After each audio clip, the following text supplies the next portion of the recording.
Guys আজকে কিন্তু চলে গেছিলাম ভাই মধ্যমগ্রামের নিখিলদার বিরিয়ানিতে। আর নিখিলদার বিরিয়ানি হচ্ছে মধ্যমগ্রাম স্টেশনের 1 নম্বর প্ল্যাটফর্মে অবস্থিত। বিরিয়ানির হাঁড়ি খুলতেই কিন্তু একটা সুন্দর অ্যারোমা ভাই চোখের মধ্যে চলে গেল। আর দেখতে পাচ্ছ ভর্তি করে কিন্তু রাইস, আলু আর চিকেনের লেগ পিসটা কিন্তু আমাদের হাতে তুলে দিল। দাদাকে জিজ্ঞাসা করলাম কত গ্রামের চিকেন থাকে, দাদা বলছে 80-90 গ্রামের চিকেন থাকে। 50 টাকার বিরিয়ানি আনতে এইটুকু কিন্তু যথেষ্ট। আর দেখতে পাচ্ছ গাইজ আমি কিন্তু খুব তৃপ্তি করে খাচ্ছিলাম। আলুটা একটুখানি নরম, এতটাই নরম ছিল যে এটা কিন্তু বিরিয়ানি রাইসের মধ্যে মিশে গেছিলো।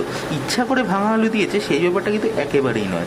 আর দেখতে পাচ্ছ চিকেনের লেগ পিসটা এত গরম আর এত সফট ছিল, আমি কিন্তু হাত দিয়ে ধরতেই পারছিল না, পুরো খুলে খুলে চলে আসছিল। আর সঙ্গে যে রাইসটা ছিল একটু ভাঙা ভাঙা চাল ছিল গাইস, পুরো লং রেনের রাইস কিন্তু ব্যবহার হয়নি। আর আমার ভাইও কিন্তু দেখছো ভাই তৃপ্তি করে খাচ্ছে।